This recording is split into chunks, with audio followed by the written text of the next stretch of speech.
Je m'appelle Rebecca Sagoron, je suis nutritionniste diététiste.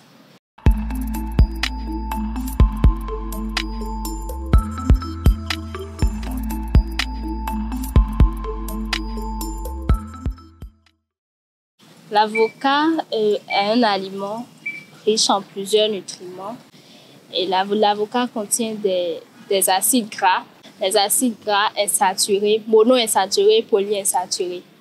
L'avocat est riche en certains micronutriments, à l'exemple du zinc, la vitamine B6, la vitamine B5, le cuivre. L'avocat contient également de la vitamine K, du fer également.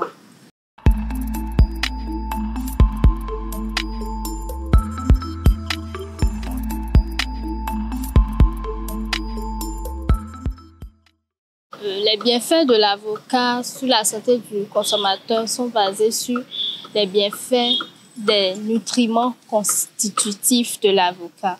Quand je prends par exemple l'exemple des acides gras, les acides gras monoinsaturés et polyinsaturés que constitue l'avocat sont de bons acides gras et qui n'ont pas un effet d'élévation du LDL cholestérol.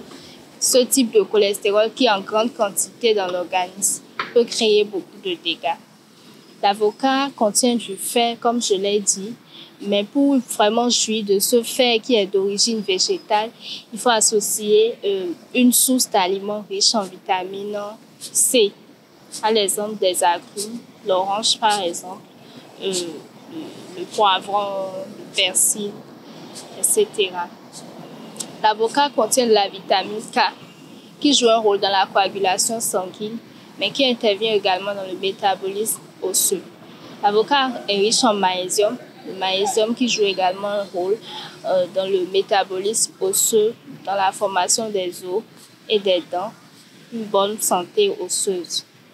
L'avocat contient également de la vitamine B6, la vitamine B6 qui est une vitamine qui rentre dans le fonctionnement qui rentre dans la formation de l'hémoglobine. Et l'hémoglobine est chargée d'apporter de l'oxygène à tous les organes de notre organisme.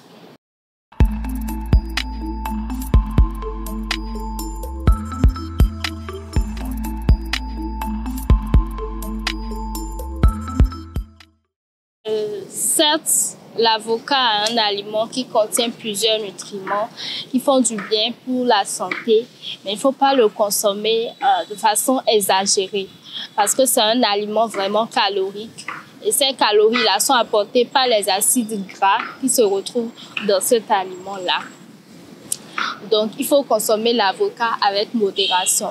Et les patients qui sont sous traitement par antivitamine K doivent contrôler un peu leur consommation d'avocat en avocat pour ne pas apporter trop de vitamine K à leur organisme, histoire de créer des troubles au niveau de leur INR.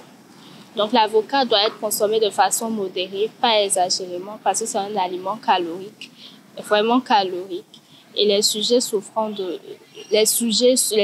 traitement par antivitamine K doivent limiter leur consommation en vitamine K.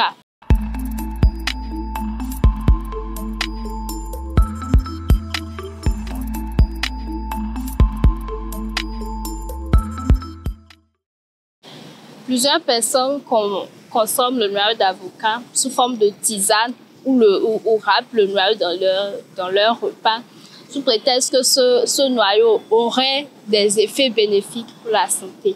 Mais il n'y a pas une étude scientifiquement prouvée qui atteste vraiment que le noyau d'avocat aurait des effets bénéfiques pour la santé. Et mieux, le noyau d'avocat contient une toxine naturelle appelée le glycoside cyanogène.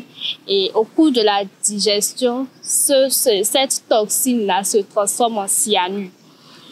Certes, la quantité qui se retrouverait dans l'avocat n'est pas encore la quantité mortelle.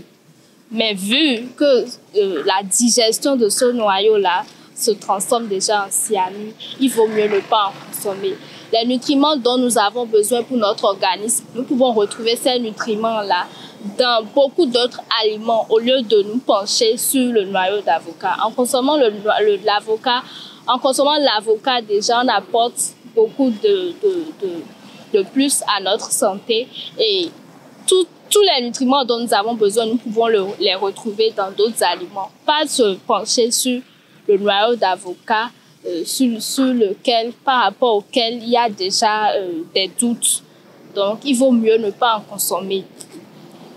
Essayer de combler ses besoins en nutriments par d'autres aliments et éviter de consommer le noyau d'avocat, puisqu'il n'y a pas encore eu d'études scientifiquement prouvées qui attestent que ce noyau-là aurait beaucoup de bienfaits pour la santé.